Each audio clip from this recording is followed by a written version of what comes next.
Assalamualaikum warahmatullahi wabarakatuh.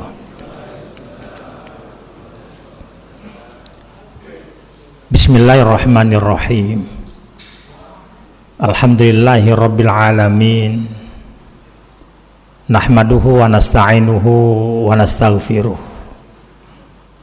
Wa na'udzu billahi min syururi anfusina wa min sayyiati a'malina may yahdihillah fala mudhillalah wa may yudlil fala hadiyalah. Asyhadu an la ilaha illallah wahdahu la syarikalah wa asyhadu anna Muhammadan abduhu wa rasuluh la nabiyya ba'dah. Allahumma shalli wa sallim wa barik ala sayyidina Muhammadin ibn Abdillah wa ala alihi wa sahbihi wa mawala wa man tabi'ahum bi ihsanin ila yaumil qiyamah. La haula wa la quwata illa billah, amma ba'd. Yang terhormat para alim ulama, para tokoh masyarakat segenap DKM Masjid Jami Harapan Jaya,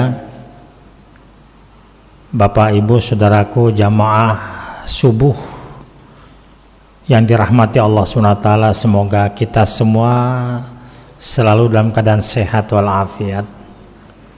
Semoga Allah mudahkan segala urusan kita, Allah berkahi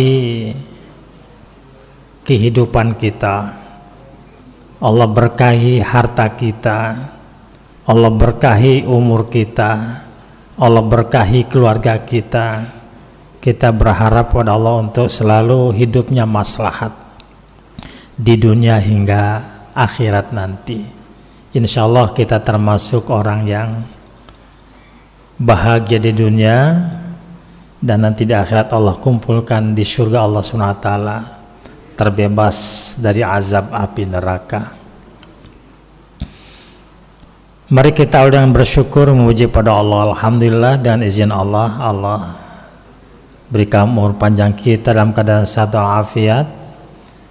Allah berikan sejumlah kenikmatan, dengan nikmat itu kita bisa tunaikan sejumlah amal soleh yang Allah ridai.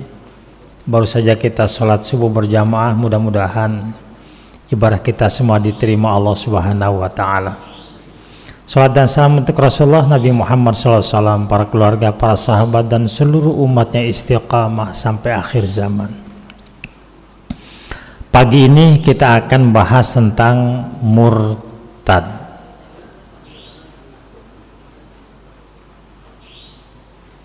Dalam bahasa Arab, murtad itu secara terminologi itu disebut riddah. Orangnya disebut murtad. Riddah perbuatannya, orangnya murtad. Sama dengan munafik. Dalam bahasa Arab itu nama orang atau pelakunya. Kemunafikan disebut nifaq, orangnya munafik. Iman itu keyakinannya, orang beriman disebut mukmin. Islam agamanya, orang Islam disebut muslim. Orang baik, ya, orang melakukan kebaikan disebut ihsan, orangnya muhsin. Kalau orang-orang yang baik disebut muhsinin. Walaupun di sini muhsinin untuk satu orang, sebenarnya muhsinin itu untuk banyak orang. Bapak Ibu yang dirahmati Allah, Rasulullah SAW berdakwah, itu respon yang didakwahi itu beragam. Ada orang didakwahi Nabi menerima, jadilah dia seorang muslim. Di awal risalah Nabi, orang senior yang masuk Islam itu jumlahnya sedikit. Yang kita kenal sebutan as-sabiqunal awwalun. Orang-orang yang masuk Islam diajak Rasul pada kalangan senior. Seperti Abu Bakar Siddiq, Khadijah, Ali bin Abi Thalib, Utsman bin Affan, dan sebagainya. Sedangkan Umar bin Khattab saja masuk Islamnya belakangan. Yang kedua, ada orang yang didakwah Nabi lalu mereka ragu, bimbang, ikut Nabi atau tidak, ikut Nabi atau tidak. Keraguan itu tentu ada latar belakangnya.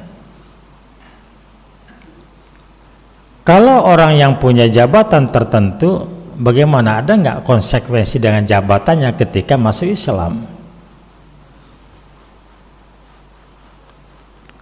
Ketika dia punya posisi tertentu atau dia orang kaya, ada nggak pengaruhnya ketika masuk Islam? Jangan sampai dikucilkan orang lain. Ragu. Yang ketiga, menolak, tidak menerima ajakan Nabi. Nah, yang menolak itu sikapnya pun bermacam-macam ya. Ada orang yang menolak itu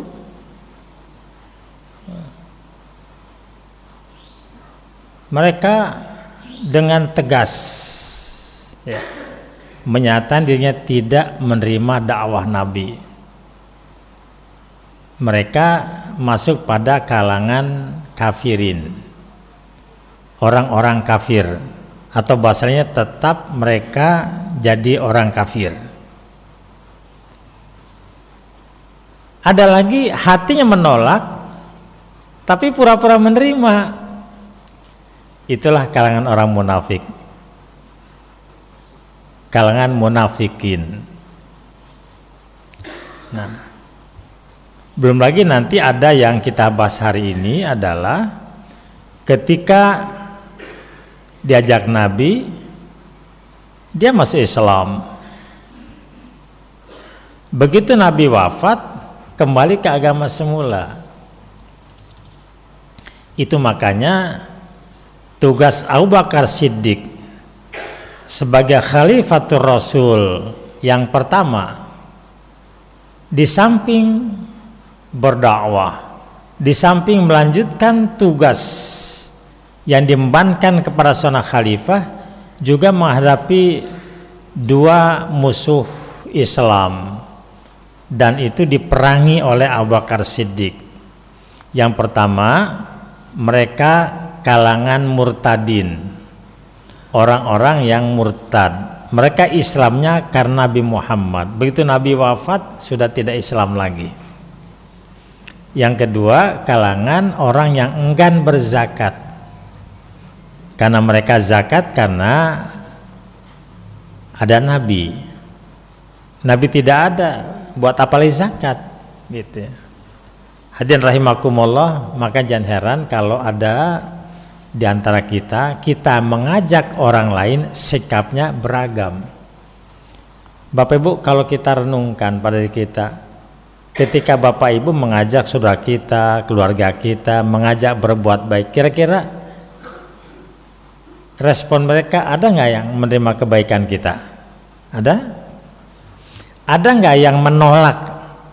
Ada? Ada yang ragu menerimanya? Ada? Ada yang pura-pura nerima padahal melakukan penolakan, atau menerima sesaat habis itu dicuekin lagi. Itulah hidup. Makanya ketika ada orang yang tidak mau mendengar ajakan Nabi, Allah berpesan. Apa pesan Allah? Nanti bisa jumpai di surat Ali Imran ayat 176. Allah berpesan pada Nabi, wala yahzunkal ladzina yusari'una fil kufri innahum la yadurullaha syai'a yuridullahu alla yaj'alahum hazzan fil akhirah walum azabun azim. Dan janganlah engkau Muhammad dirisaukan oleh orang-orang yang mudah kembali menjadi kafir. Sesungguhnya sedikit pun mereka tidak merugikan Allah. Allah tidak akan memberi bagian pahala kepada mereka di akhirat, dan mereka akan mendapatkan azab yang besar. Jadi kalau kita ngajak berbuat baik pada orang lalu dia menolak, Allah nggak rugi. Hanya kewajiban kita, kalau ada orang-orang yang tidak baik, tugas kita mengajak. Itulah dakwah. Tugas kita itu proses, Pak, bukan hasil. Hasil itu adalah ranah Allah. Makanya kalau ada orang yang mengambil alih ranah Allah, itu bisa stres berat, Pak. Kita ngomong harus dengar, kita bicara harus terima. Ketika tidak didengar dan tidak diterima, kita bukan lagi stres, bisa jadi depresi. Nah. Bapak Ibu yang dirahmati Allah, oleh karena itu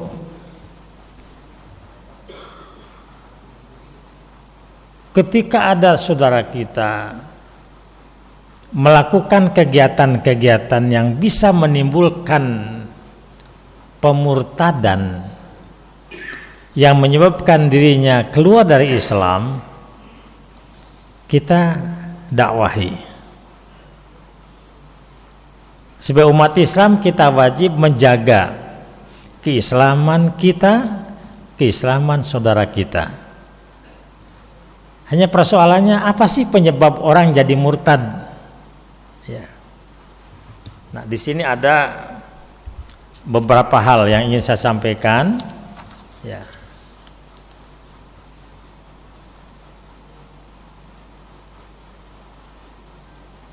Sebelum membahas tentang sebab-sebab orang jadi murtad, ada 3 macam murtad.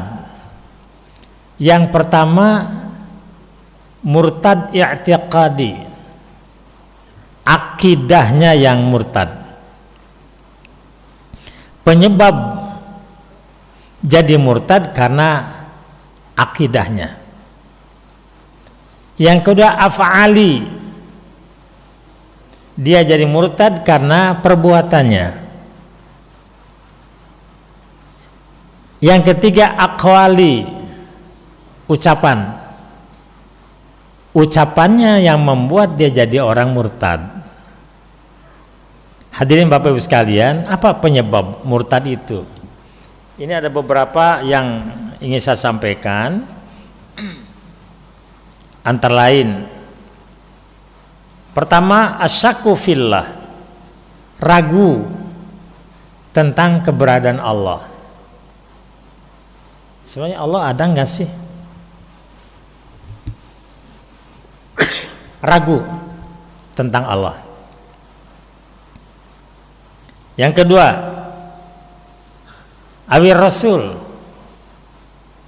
ragu tentang kerasulan. Benarkah Muhammad bin Abdullah itu seorang rasul? Ragu.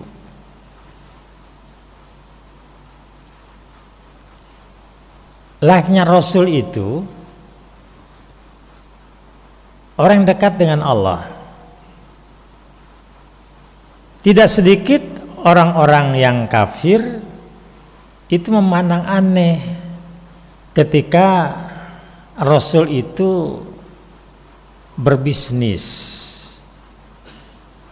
Kalau di Al-Quran sebutkan yamshuna fil aswaq, berjalan, bergerak ke pasar-pasar.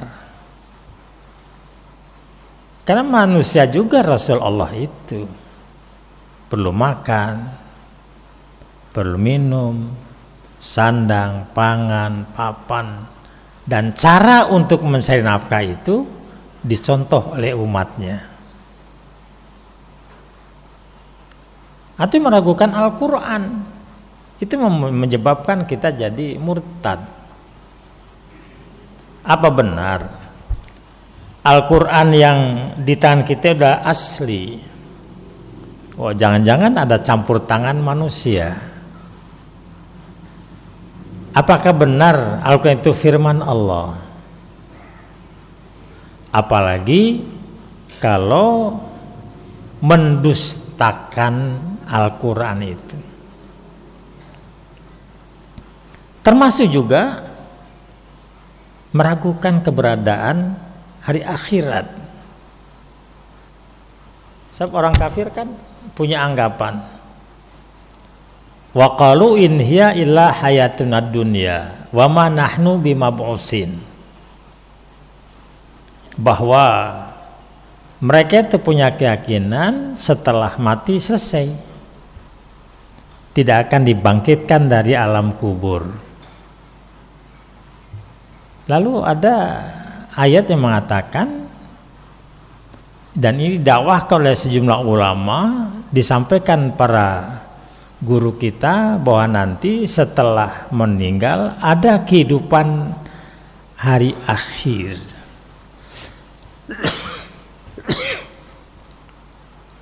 Ragu.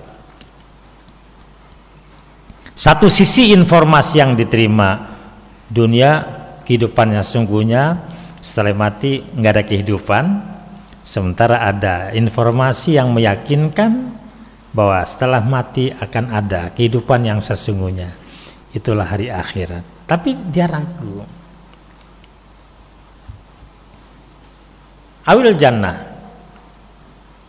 atau surga. Jadi kalau ada orang mengatakan bahwa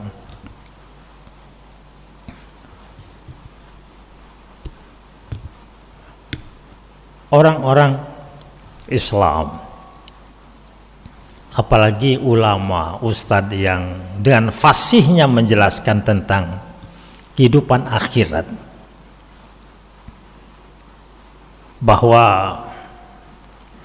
nanti orang baik akan masuk surga. Di surga ada sejumlah kenikmatan. Antara yang di Al-Quran sebutkan fiha fakihatun katsirah la maqtu'ati wa la mamnu'ah wa furusyim marfu'ah dan sebagainya. Surga tempat yang menyenangkan. Pohon-pohonnya begitu lebat, buah-buahannya begitu menarik, serba lezat, dan tidak yang terlarang. Komunikasinya menyenangkan, tidak ada kata-kata yang menyinggung perasaan, tidak ada kalimat yang bikin sakit hati. La yasma'una fiha lagwa wala ta'siman illa qilan salaman salama. Kalimatnya selalu menyejukkan, kalimatnya selalu menyenangkan. Nanti di akhirat ada pasangan hidup yang selalu menarik ke hati, itulah bidadari. Nanti di sana ada namanya Haudun Nabi, telaga Nabi. Nanti di sana bisa memandang wajah Allah. Nanti di sana disiapkan istana, dipan-dipan yang indah, permadani yang bagus. Lalu dia katakan, ustadz ulama yang mengatakan begitu kayak dia pernah dari sana saja. Kira-kira ada nggak orang ngomong gitu, Pak? Ini yang begini nih membuat orang jadi murtad, Pak.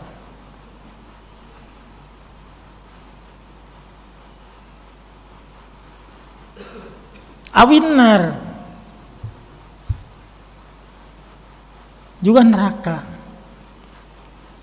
Sebab hidup ini sebuah keniscayaan. Ada dunia, ada akhirat. Dan ketika orang itu meninggal dunia, sesungguhnya bukan mengakhiri semua aktivitas. Kematian adalah awal dari kehidupan yang sesungguhnya. Dunia kan sebentar.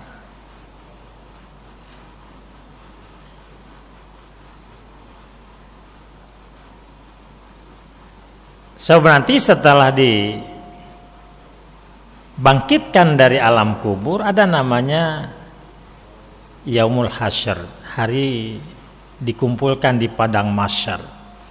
Ada namanya Yaumul Hisab, hari dihitung amal perbuatannya. Ada Yaumul Mizan, hari amal manusia ditimbang baik dan buruknya. Kalau baik jelas nanti akan masuk ke Yaumul Jaza, hari pembalasan. Yang baik dibalasi, yang jahat pun dibalasi. Dan bahkan kalau berdasarkan surat Al-Imran ayat 185, andaikan ada kebaikan yang belum dibalas oleh Allah, nanti Allah tuntaskan di akhirat nanti.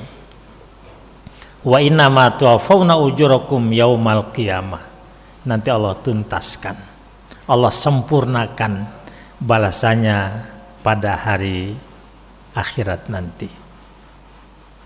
Hanya dua Pak opsinya, kalau tidak masuk surga, masuk neraka.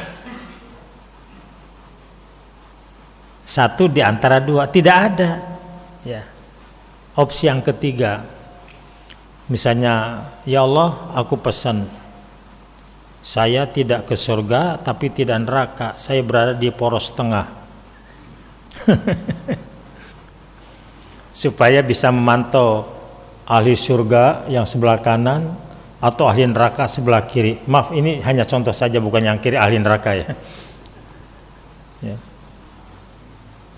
Nggak ada, hanya satu di antara dua alternatif. Makanya Bapak Ibu sekalian, orang-orang yang tidak percaya dengan kebenaran dari Allah itu hidupnya bebas tanpa aturan.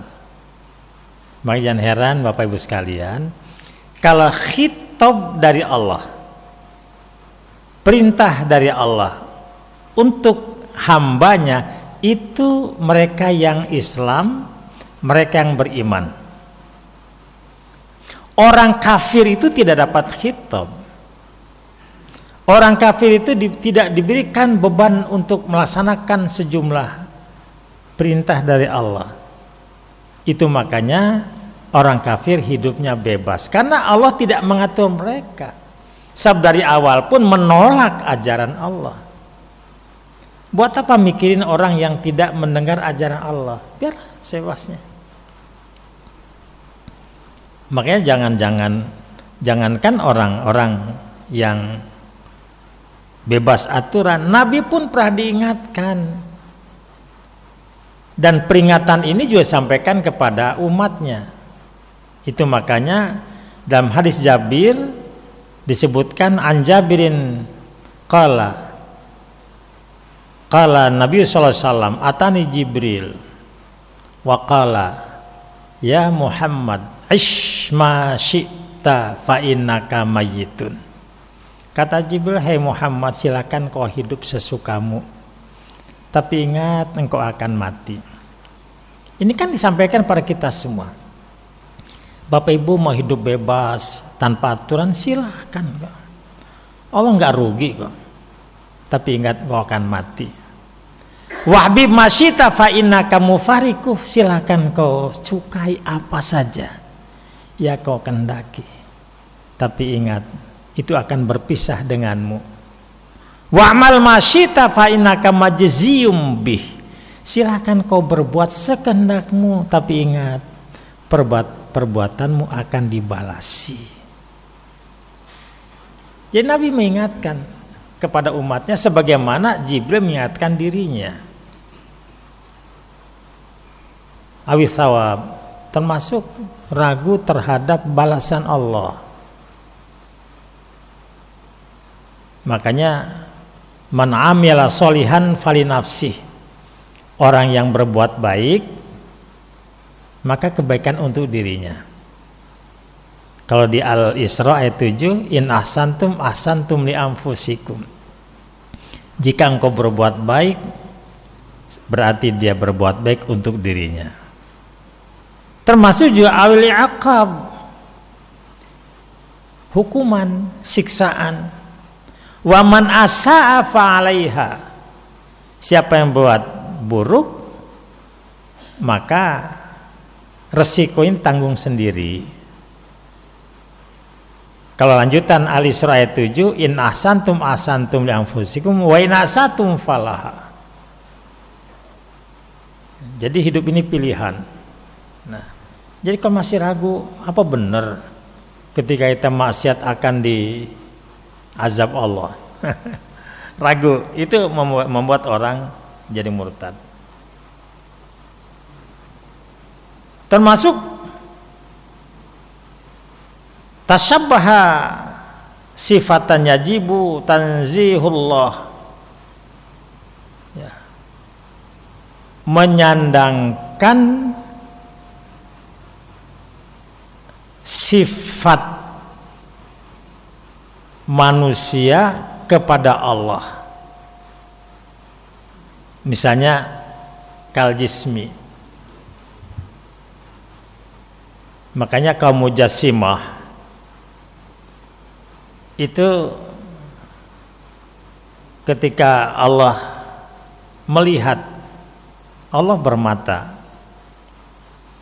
Ketika Allah berdengar, berarti Allah bertelinga. Ketika Allah berbuat, Allah punya tangan. Jadi itu kan sifat-sifat manusia. Allah tidak sama dengan makhluknya. Allah Maha mendengar, tapi tidak seperti manusia perlu alat pendengaran seperti telinga. Allah Al-Basir, Maha melihat. Bukan berarti Allah punya mata.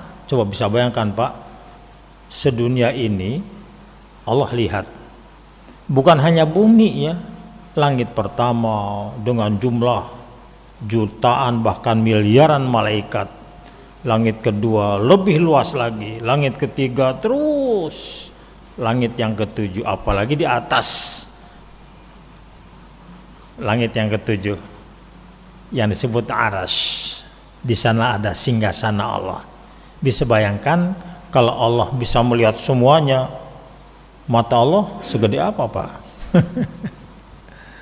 Jadi ini nggak boleh.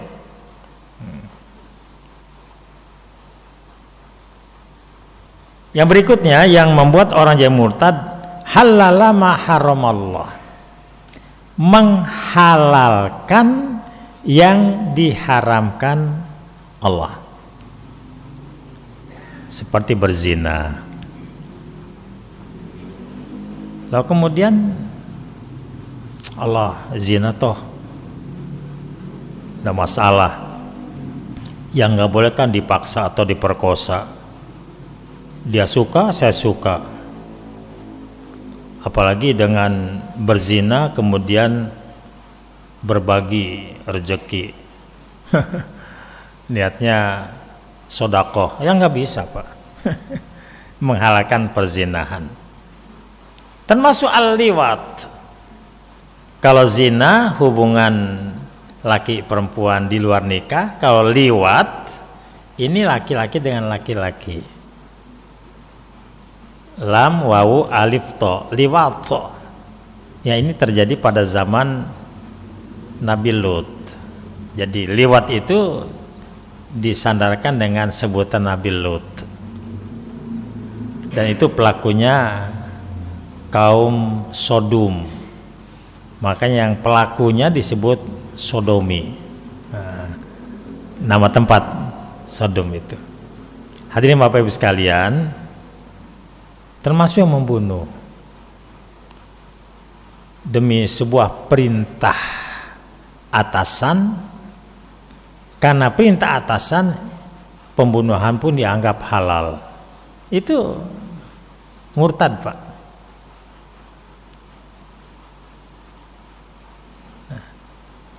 Yang sampai sekarang jadi pembahasan kan, belum tuntas itu. 6 laskar FPI yang ditembaki oleh aparat karena perintah atasan, anggapnya halal. Itu jelas itu. Murtad. Kecuali kalau tobat. Tobat, syahadat lagi. Asirqah, mencuri, korupsi. Lah udah umum, udah lumrah. Sekarang zamannya zaman korupsi. Siapa sih pejabat yang tidak korupsi? Ya ikut-ikutan lah. Oh gitu ya, ya boleh kok korupsi itu. Nah itu udah murtad tuh Pak. Menghalalkan yang diharamkan Allah. Al-ghasab, pakai barang orang tanpa izin. Nah, makanya harus izin dulu ya. Termasuk au harrama ma ahallallah, mengharamkan yang Allah halalkan.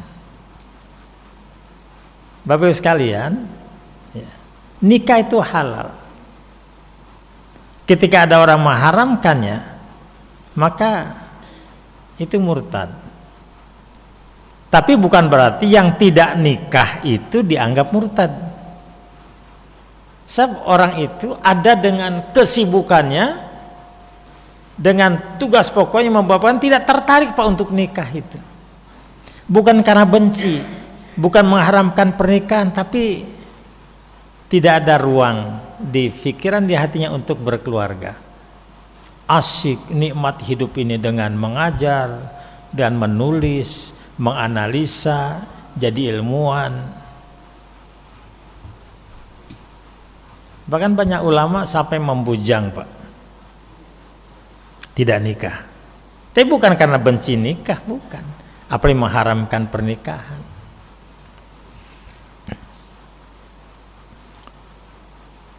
Apa yang halal lalu diharamkan? Banyak Pak zaman sekarang. Jadi kalau misalnya ada agama tertentu lalu diikuti oleh kita, misalnya Bapak Ibu kalau minum minuman kopi, menurut Bapak Ibu halal apa haram? Ngopi halal apa haram? Halal.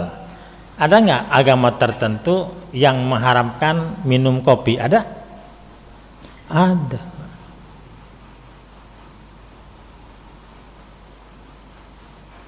Dan kalaupun ada mengharamkan, itu bukan substansi hukumnya, tapi ada hukum yang mengiringinya, membuat dia tidak boleh mengkonsumsi makanan atau minuman tertentu. Contoh misalnya, Bapak Ibu yang punya penyakit tertentu itu nggak boleh namanya minum es yang radang tenggorokan, nggak boleh minum es. nggak boleh makan goreng-gorengan, nanti kumat lagi radang tenggorokannya atau punya penyakit lain. Jadi bukan esnya yang haram, tapi minum es yang menyebabkan madarat, di situ keharamannya. Bapak Ibu, kalau boleh tanya, menurut Ibu rokok itu atau merokok itu halal atau haram?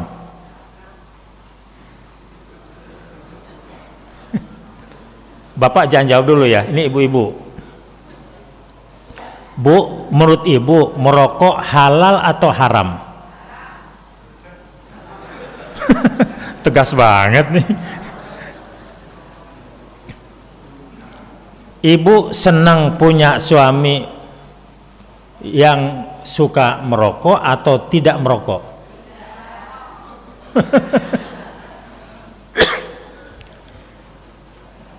Pertanyaannya di sini, ada nggak bapak-bapak yang merokok? Di sini nggak ada.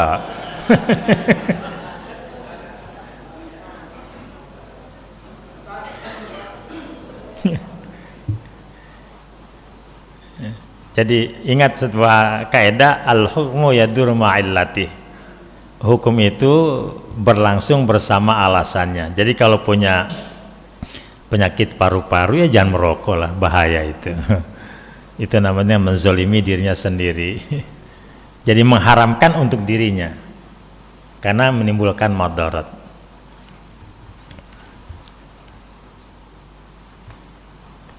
Termasuk juga mewajibkan yang tidak diwajibkan oleh Allah. Berarti bikin hukum baru, Pak. Misalnya kan ada sekarang rokok yang katanya mengandung apa? Vitamin atau mengandung zat yang membuat dirinya sehat. Apa namanya rokok apa, Pak? Rokok elektrik. Ya, begitu merokok tambah sehat, bernapas tanpa lega, tambah lega Pak napasnya. Maka ketika dia merasakan nikmatnya merokok, wah, umat Islam wajib merokok. Berarti mewajibkan yang tidak diwajibkan oleh Allah. Ini nggak boleh, Pak. Adapun orang butuh ya silakan saja, tapi jangan mewajibkan. Aw azamal kufra fil mustaqbal. Termasuk juga orang yang punya niatan kuat untuk jadi orang kafir pada waktu tertentu. Misalnya gini, ada orang berobat nggak sembuh-sembuh, sudah pendekatan medis, non medis, berbagai macam, menghabiskan dana puluhan bahkan ratusan juta. Lalu dia berazam, andaikan ada orang yang bisa mengobati saya jadi sembuh, maka saya ikut agama orang yang memberikan kesembuhan. Nah, itu murtad tuh, Pak.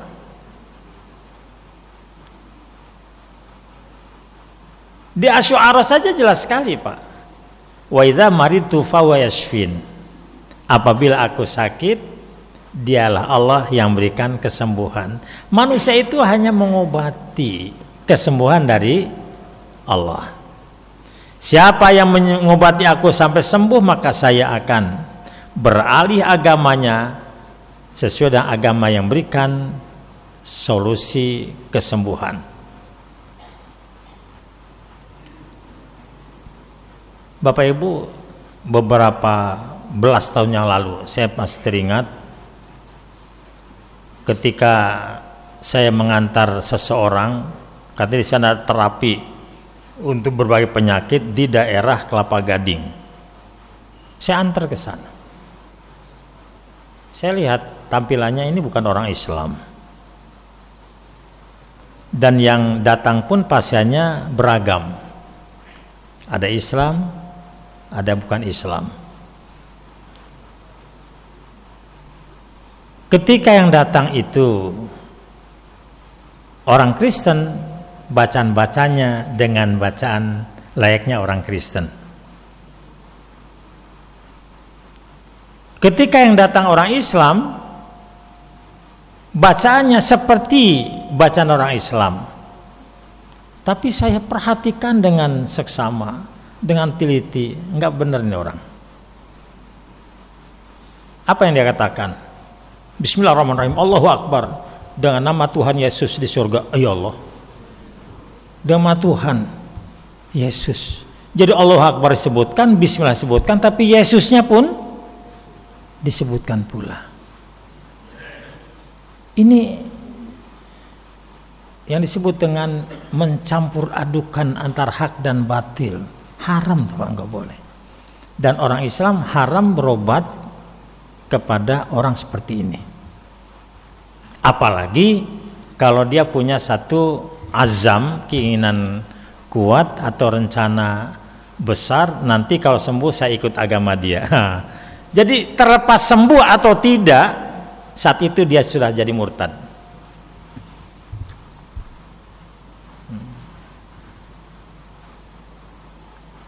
Saya selama ini jadi orang Islam miskin terus. Kalau tahun depan masih miskin juga, saya pindah agama. Itu murtad tuh Pak. Sebab tetangga saya orang yang Kristen kaya-kaya. Termasuk juga murtad itu mengurangi kalimat atau huruf dalam Al-Quran. Itu nggak boleh Pak. Ya. Atau menambahkannya. Kecuali kalau dia anggap bacaan itu bukan termasuk Al-Quran. Kan ada orang yang menyebutkan Asmaul Husna ya, Allahur Rahman, Ar-Rahim, Al-Malik, Al-Quddus, As-Salam, Al-Mu'min, Al-Muhaimin, dan seterusnya. Coba baca Al-Fatihah ya, Ustadz bisa mimpin sholat berjamaah. Bismillahirrahmanirrahim, Alhamdulillahirrabbilalamin, Ar-Rahmanirrahim, Maliki Yaumiddin. Nah, Maliki Yaumiddin ganti Ar-Rahmanirrahimul Malikul Qudusus Salamul Mu'minul Muhaiminul Azizul Jabbar. Boleh enggak? Enggak boleh. Menambah atau mengurangi.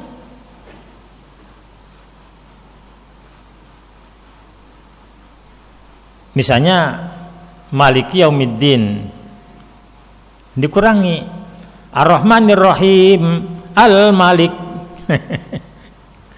Al-Malik juga Asmaul Husna.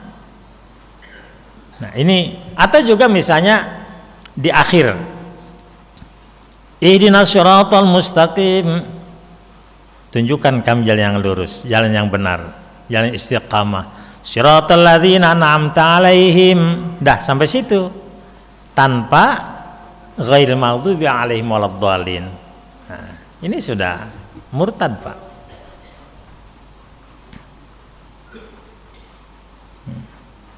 Termasuk juga mendustakan Rasul Allah, mengurangi nama-nama Rasul Allah.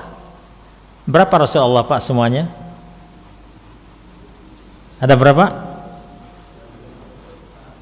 Ingat ya, Nabi Allah itu jumlahnya banyak, 124.000 Nabi. Di antara 124.000 Nabi yang jadi Rasul berapa? 313.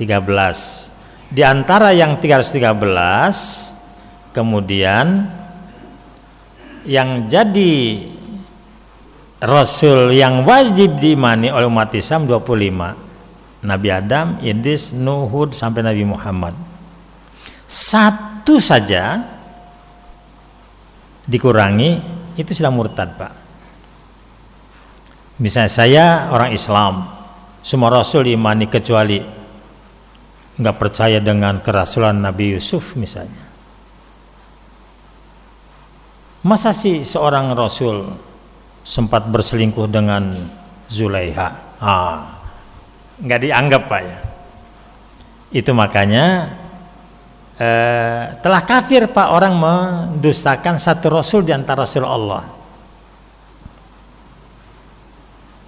Orang Yahudi hanya yakin percaya kepada sampai Nabi Musa. Orang Nasrani sampai Nabi Isa. Walaupun Isa yang dimaksud bukan Isa ibnullah, bukan Isa ibnu Maryam. Nggak percaya dengan Nabi Muhammad. Itu sudah kafir. Termasuk juga istighfaf billah malaikatu kutubihi, menganggap remeh, menyepelekan ya, rukun-rukun iman. Apa itu Allah, malaikat? Emang Allah perlu bantuan malaikat? Nah, itu nggak boleh itu Pak. Buat apa sih kitab Al-Quran misalnya? Orang juga tahu mana yang benar, mana yang salah.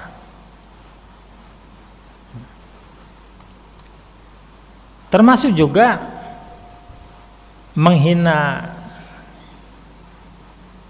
Al-Quran, apalagi sampai menginjak-injak Al-Quran. Itu kalau dia orang Islam, itu murtad itu. Nah, termasuk juga kalau ada orang Islam kemudian menganggap bahwa ibadah orang Islam itu seperti main-main. Kan ada ungkapan soal murtad ya. Orang Islam itu kayak melanjutkan kegiatan waktu kecil. Senangnya main-main, berputar. Makanya haji itu mengelilingi tawaf, mengelilingi Ka'bah, lari-lari, namanya sa'i. Senangnya lempar-lemparan, itulah jumroh. Jadi main-main itu nggak boleh. Hadirin Bapak Ibu yang dirahmati Allah, selanjutnya perlu saya sampaikan bahwa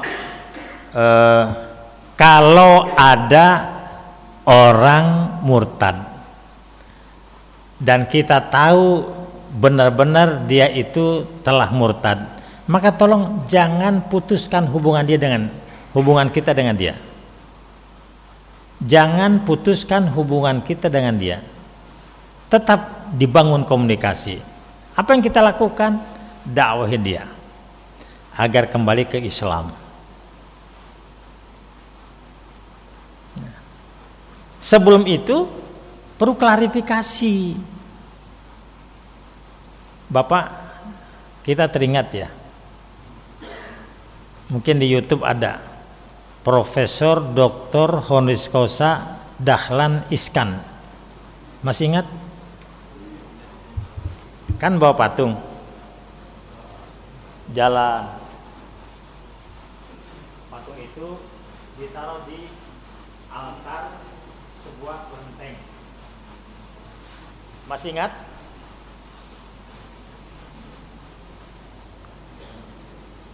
Ketika patung itu dibawa, ditaruh di altar di sebuah kelenteng, andaikan itu benar, itu murtad Pak.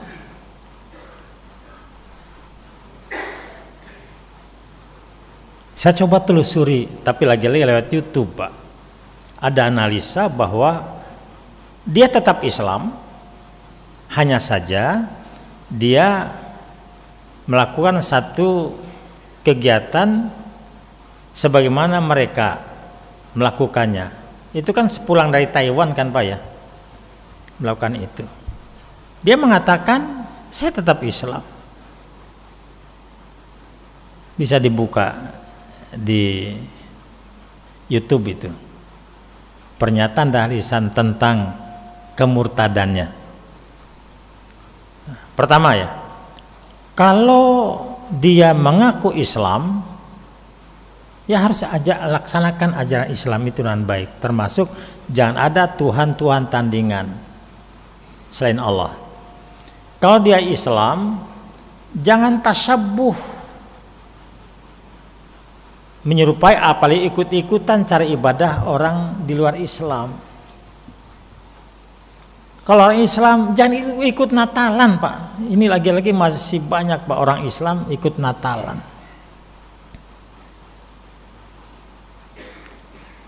Itu bisa membuat kita murtad tuh, Pak. Yang repot ini ketika ada seorang paus melakukan kegiatan ritual, umat Islam ada ikut di situ, itu nggak boleh, Pak. Beda dengan yang sifatnya seremonial. Tapi kalau kegiatan sifatnya ritual, ya lagi-lagi lakum dinukum waliyadin.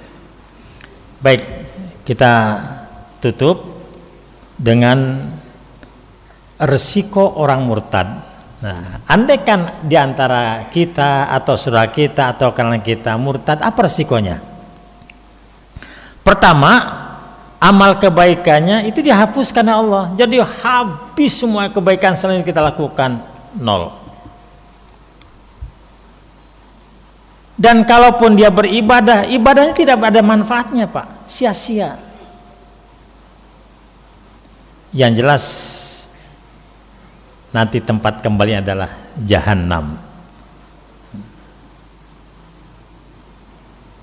Yang keempat, andaikan dia meninggal mati dalam keadaan kafir. Kalau yang murtad itu laki-laki, haram menikahi wanita muslimah.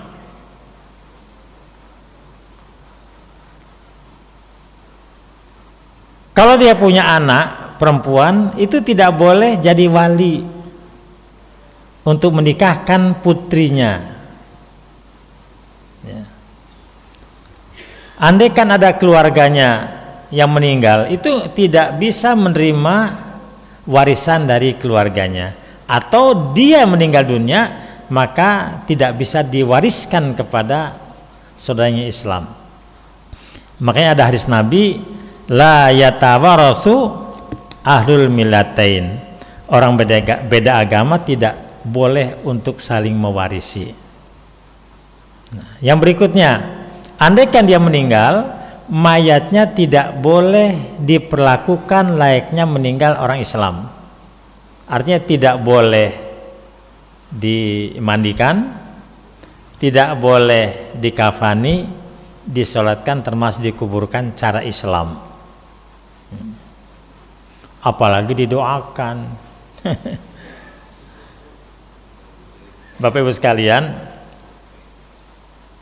nanti kita bisa jumpa ya di surat At-Taubah ayat 113. Jadi orang beriman itu tidak layak mendoakan orang di luar Islam. Bahkan seorang nabi pun nggak boleh mendoakan orang di luar Islam. Mimba di mata bayana lahum anam ashabul jahim, karena sudah yakin betul orang-orang di luar Islam itu adalah calon penghuni neraka jahim, neraka jahanam. Artinya didoakan atau tidak doakan sama saja, nggak ada pengaruhnya. Dan inilah ungkapan Allah di surat Al-Bayyinah ayat yang ke-6, innalladzina kafaru min ahli kitab wal musyrikina fi nari jahannama kholina fiha ulaika hum syarrul bariyah. Jadi nggak boleh, Pak, orang murtad kita doa Allah maghfirlahu warhamhu wa'afi wa'fu anhu wa akrim nuzulahu wa asimadokholahu dan seterusnya. Ya Allah, ampuni dia, sayangi dia, lapangkan kuburannya, jadikan kuburan sebagai raudhah min riyadil jannah, jadikan surga sebagai kembalinya. Kalau dia baik, tambahkan kebaikannya. Kalau dia pernah berbuat salah, hapuskan kesalahannya. Itu nggak boleh, haram, Pak. Dan kalau suami istri yang suaminya itu murtad atau istri yang murtad, maka pernikahannya itu batal demi hukum, Pak. Tanpa diceraikan pun sudah pisah, Pak. Karena tidak boleh suami istri beda agama, Pak. Nah, ternyata yang murtad dari kembali ke Islam lagi, lihat dulu masuk Islam kembalinya apakah sudah habis masa idahnya atau tidak. Kalau belum masa idahnya, belum habis masa idahnya, cukup rujuk saja ya.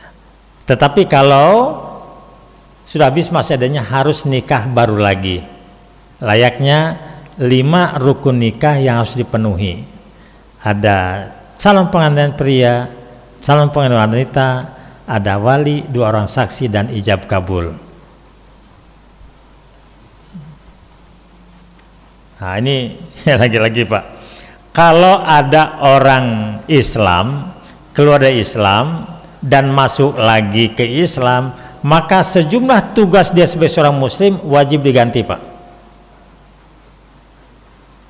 Nah, misalnya gini, ada saudara kita murtad 1 bulan masuk ke Islam lagi, maka sholatnya wajib dikodok tuh Pak. Kalau 1 bulan katakan 30 hari kali 5 waktu, berapa waktu itu? 150 waktu. Itu 1 bulan. Kalau 1 semester dikodok Pak. Beda dengan kalau orang itu kafir dari awal Pak. Memang dari awal agamanya bukan Islam. Begitu masuk Islam, kata Nabi, al-Islamu yahdi ma qablahu. Islam itu menghapuskan dosa sebelum dia masuk Islam. Kalau pernah berbuat maksiat, diampuni dosanya. Berbuat salah, dihapuskan kesalahannya. Tapi ketika dia berbuat baik, kebaikannya dicatat. Wah, luar biasa Pak.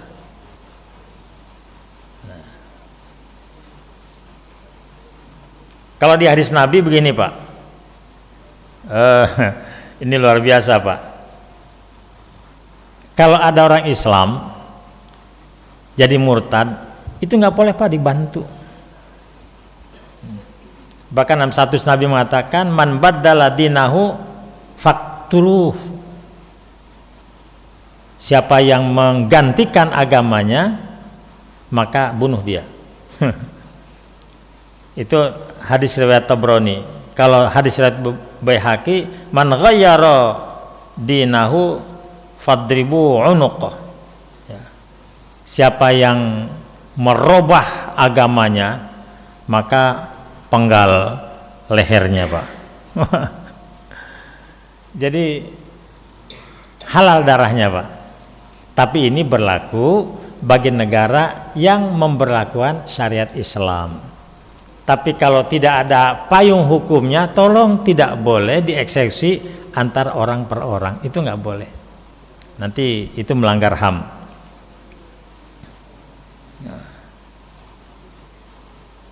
Hadirin Bapak Ibu sekalian, itu saja mungkin ya saya sampaikan, dan adalah penting buat kita jaga iman kita.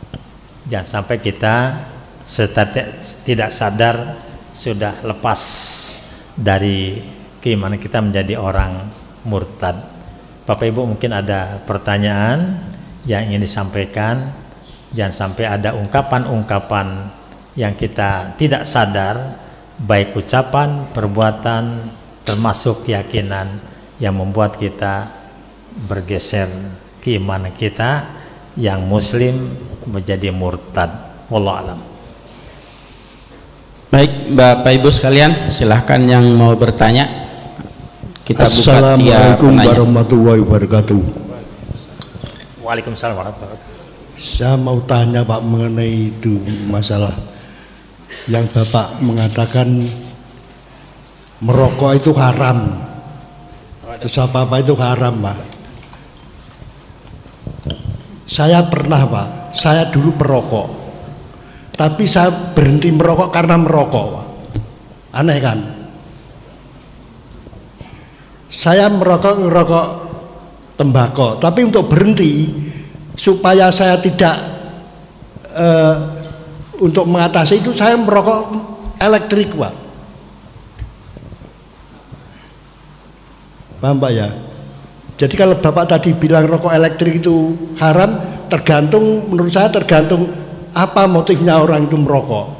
Kalau merokok itu tujuannya justru untuk menghentikan rokok, saya kira tidak haram Pak. Seperti obat morfin. Morfin itu haram, Pak. Tapi kalau morfin itu untuk mengobati penyakit, dalam arti tidak overdosis supaya sesuai takaran, menurut saya itu tidak haram, Pak. Terus berikutnya, Pak, mengenai Bapak kayaknya kok apa-apa murtad gitu, Pak. Saya tuh jadi ngeri, Pak. Soalnya banyak orang di sekitar kita ya, Pak, yang Islamnya bagus, bagus, tapi suka keris, suka cincin dan memuja-muja itu.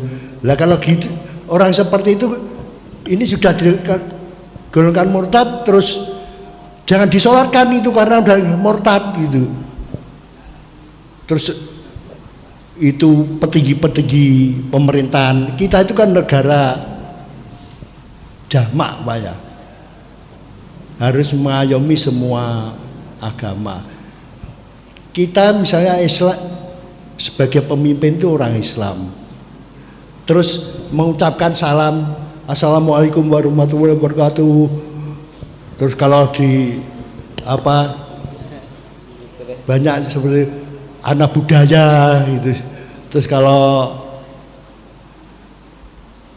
di Bali, saya dulu pernah berada di Bali ya gitu, Pak, karena saya tergolong pimpinan ya hum santi hum, meskipun dalam hati saya hum pimpah ulah tahun pimpong. Jadi apakah orang-orang seperti itu perlakuannya gimana, Pak, kira-kira? Karena berat perlakuannya kalau sedikit-sedikit murtad, sedikit murtad. Itu jawab. Terima kasih. Wassalamualaikum warahmatullahi wabarakatuh. Waalaikumsalam warahmatullahi wabarakatuh. Bapak Ibu mohon izin ya, langsung saya jawab saja. Nanti pertanyaan berikutnya. Pertama, bahwa tadi saya sampaikan al-hukmu yadur ma'illatih. Hukum itu berlaku sesuai dengan alasannya. Ketika sesuatu itu atau kegiatan itu menimbulkan madarat, haram jatuhnya. Yang punya penyakit paru-paru, maka untuk dia haram merokok, Pak, karena itu membahayakan. Bagi orang yang sensitif mengkonsumsi sesuatu, tadi saya sebutkan es, gorengan, kalau mengkonsumsi es atau makan gorengan maka kambuh penyakitnya, maka untuk dia haram, untuk orang lain tidak haram.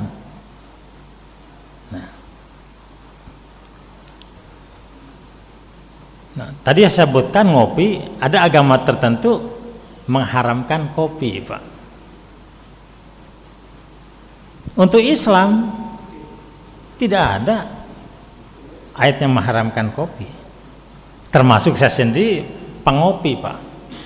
Karena saya tahu pengopi, ada di antara bapak-bapak di sini pernah ngasih kopi dalam jumlah besar. Nggak usah sebutkan namanya ya. Luar biasa. Begitu juga masalah keris, Pak. Keris itu lihat dari sisi mana, Pak? Kalau keris itu dilihat dari sisi nilai seni, boleh, Pak. Tapi ketika keris itu di situ ada kekuatan gaibnya, ini pernah terjadi, Pak. Ada seseorang yang berusaha untuk menyelamatkan rumahnya supaya tidak terbakar. Begitu ada sejumlah rumah kebakaran, itu di dindingnya itu ditaruh keris, Pak, dengan harapan supaya api menjauh. Ketika menjauh, ini adalah kekuatan keris, berarti dalam keris ada kekuatan gaib. Jadi yang menyelamatkan dirinya bukan Allah, tapi keris. Di sini, Pak, kemusyrikannya di situ. Sementara kita tahu Asmaul Husna itu antaranya adalah Al-Muhaimin, As-Salam, Al-Mu'min. Al-Muhaimin yang maha melindungi, As-Salam memberikan keselamatan, kemudian Al-Mu'min yang memberikan keamanan. Itu Allah. Dan kalaupun ada benda yang dengan izin Allah memberikan khasiat kepada benda itu, yang memberikan kelebihan itu Allah, Pak. Contoh misalnya, Bapak, ini kalau ada binatang yang berbahaya, sebut saja ular, ya, apa ular berbisa, supaya ular tidak masuk ke pintu rumah kita, karena pernah kita memergoki ada ular depan pintu rumah kita, dikasih garam. Biasanya ular itu kalau ada garam menjauh atau menghindar. Nah, maka ketika naruh garam itu bukan syirik, Pak. Contoh lain misalnya, di sekitar kita banyak kecoa. Yang paling tidak disukai kecoa adalah aroma bensin, minyak tanah, termasuk sebut saja pembasmi serangga. Kalau sebutkan merek kan gak enak, masa Baygon. Semprotkan, kira-kira kecoa masuk nggak? Tidak masuk. Kenapa? Ada aroma yang tidak disukai oleh kecoa. Nah, termasuk juga misalnya semut. Sering semut berkeliaran di rumah kita. Kita halangi saja pakai kapur ajaib, ya. Bagus ya mereknya itu. Itu bukan berarti syirik, karena Allah ngasih khasiat kepada benda itu yang fungsinya seperti itu. Tapi kalau keris itu memberikan keselamatan, memberikan keamanan, terhindar dari kebakaran, keris yang menyelamatkan, di situ letak syiriknya, Pak. Nah, pertanyaannya, orang Islam boleh nggak punya keris? Boleh. Siapa yang melarang? Kalau dilihat keris dari sisi nilai seni, di situ, Pak, bahwa dalam syirik ada kekuatan layaknya Allah yang melindungi, Allah memberikan keselamatan, Allah yang memberikan rasa aman. Tadi saya sampaikan begini, Pak, bahwa untuk hal-hal yang sifatnya seremonial itu nggak masalah. Tapi kalau yang sifatnya ritual, orang Islam nggak boleh, Pak, ikut-ikutan. Ikut Natal bersama itu nggak boleh. Makanya di Al-Kafirun jelas sekali, Pak. La a'budu ma ta'budun wala antum 'abiduna ma 'abud wala ana 'abidum ma 'abadtum wala antum 'abiduna ma lakum dinukum waliyadin. Jelas sekali pembatas antara orang Islam dan orang bukan Islam. Jadi ini kita jangan mudah kemudian menilai, wah, orang Islam kok banyak sekali aturan, jangan begitu, jangan begini. Ini sebenarnya hukum Allah untuk menjaga diri kita, jangan sampai kita melakukan kesalahan. Ada satu ungkapan gini, Pak, malam ya'rifil haq, apakan malam ya'rifi syarr yaqaufih. Siapa yang tidak mengetahui perbuatan jahat, bisa jadi dia jatuh pada kejahatan.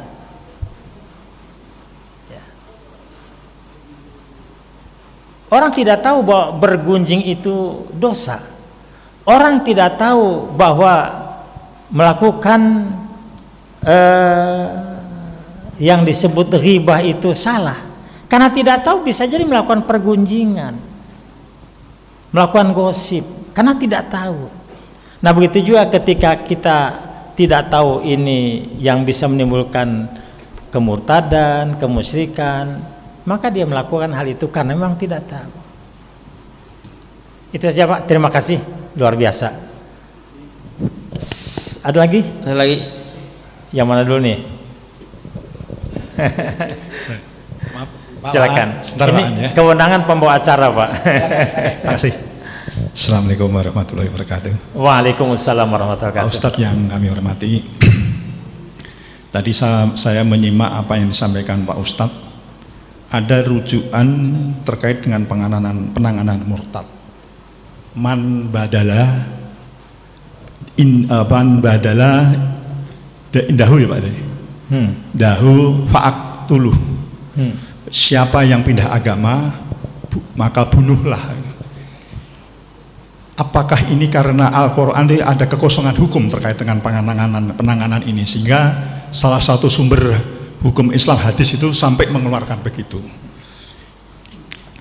Dan saya amati Pak Ustadz, saya baca itu terkait dengan penanganan murtad ini saling bertentangan. Artinya di satu pihak seperti apa yang katakan tadi, bahwa sebagian para ulama mengatakan bahwa orang yang murtad itu harus maut, kasarannya ngomong itu, dibunuh. Tapi di satu pihak seperti Pak Ustadz kata lagi, ini adalah bertentangan dengan Declaration of Human Rights, hak asasi manusia. Tapi di sisi lain adalah, kalau kita baca Al-Baqarah 256, tidak ada pemaksaan agama. Nah ini benang merahnya di mana Pak Ustadz? Sedangkan tadi Pak Ustadz katakan kita harus melakukan dakwah. Pengertian dakwah ini tanda kutip, apakah Islam akan memaksakan kehendak? Kan diberikan kebebasan. Negara menjamin ada kebebasan beragama. Al-Baqarah 256 tidak memaksakan kehendak. Nah ini gimana Pak Ustadz? Mohon pencerahannya ini. Yang kedua tadi Pak Ustadz juga katakan bahwa orang yang pertama masuk Islam murtad, masuk Islam lagi murtad, masuk Islam lagi murtad. Ini tobatnya diterima nggak oleh Allah? Itu. Terima kasih. Wassalamualaikum warahmatullahi wabarakatuh. Waalaikumsalam warahmatullahi wabarakatuh. Baik, pertama bahwa benar di Al-Quran la ikraha fiddin, tidak ada paksaan dalam memeluk agama Islam.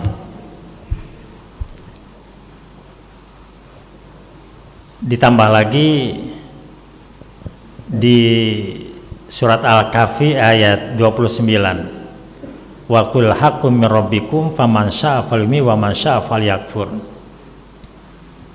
Kebenaran hakiki datang dari Allah. Mau beriman jadi orang Islam silakan, mau kafir pilihan agama lain silakan, kasih kebebasan Pak. Ayatnya jelas. Hanya ketika orang Islam itu memeluk agama selain Islam, ya, risikonya jelas sekali bahwa di surat Ali Imran ayat 85, wa may yabtaghi ghaira islami dinan, siapa yang memeluk agama selain Islam, resikonya dua. Pertama, fala yuqbala minhu, agamanya ditolak, nggak terima. Yang kedua, wa fil akhirati minal khasirin, dia nanti termasuk orang yang merugi. Kenapa? Masuk neraka. Kita juga harus melihat bahwa latar belakang mengapa Nabi mengatakan man baddala dinahu faktulhu, siapa yang menggantikan agamanya bunuhlah dia. Bapak Ibu, kalau orang murtad itu banyak di latar belakang karena menghina Islam, menjelekkan Islam, merendahkan Islam. Sementara Islam sendiri menghargai agama mereka, Pak. Apa itu Muhammad? Tukang kawin. Apa itu ibadah haji, main-main muter-muter? Itu menghina Islam, Pak.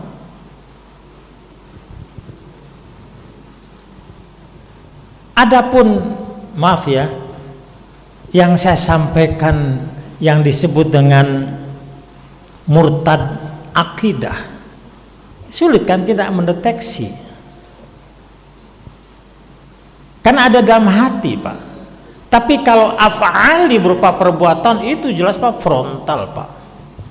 Sudah masuk Islam, keluar Islam, menjelekkan Islam, ada nggak?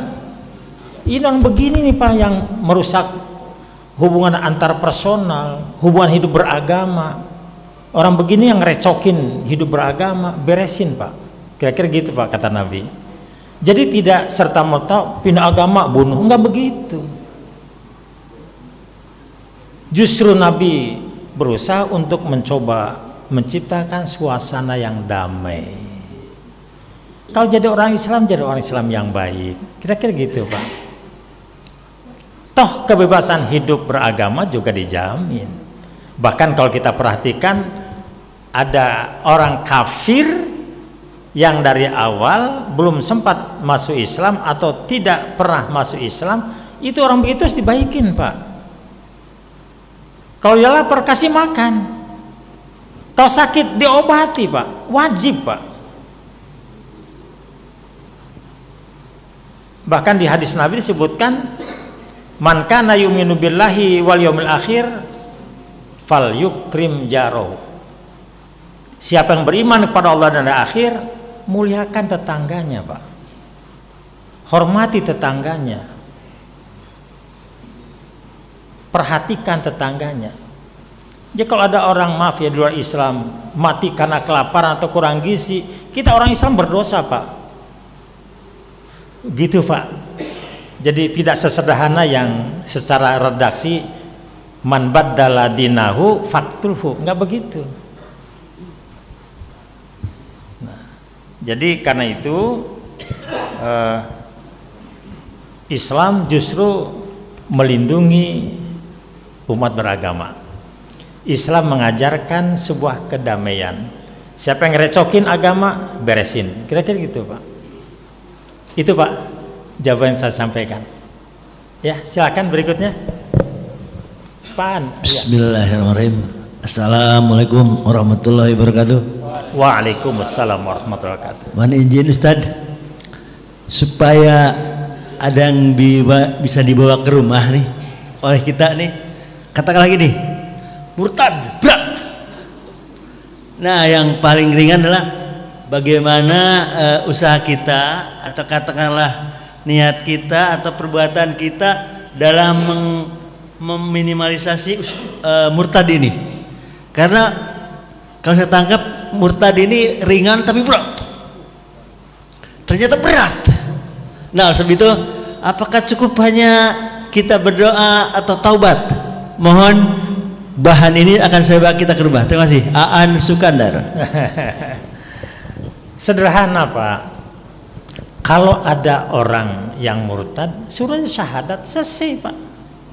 Atau kita sendiri melakukan sejumlah kegiatan yang menyebabkan kemurtadan kita, syahadat, selesai. Sebab ketika kita membaca syahadat, maka selesai urusan.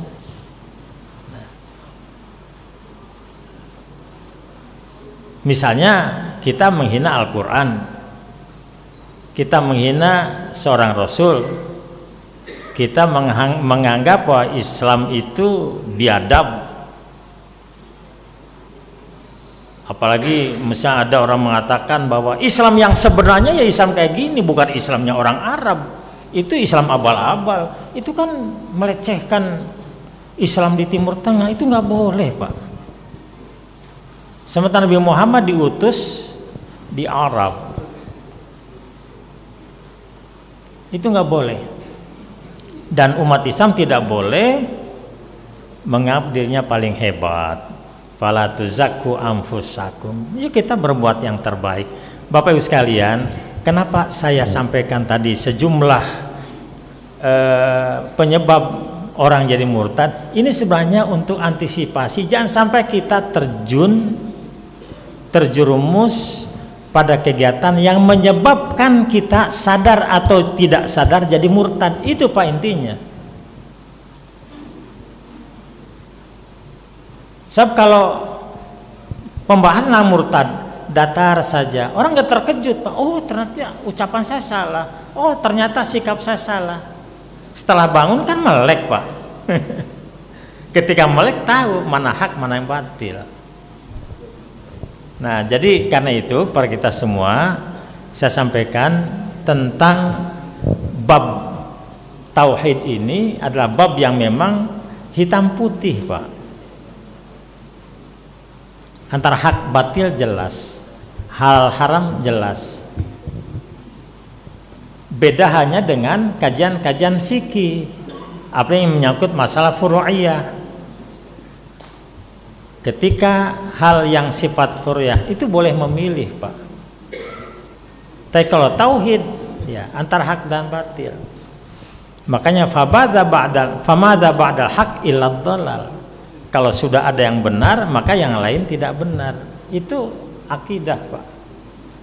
Jadi Pak An bagus sekali. Jadi yang kita tentu bawa ke rumah, ya kita lakukan kegiatan dengan penuh hati-hati. Jangan sampai kita sembrono, sembarangan, serta tidak sadar keyakinan kita bergeser, tidak sadar perbuatan kita menggelincirkan, atau ucapan kita membuat diri kita terjerumus pada proses pemurtadan.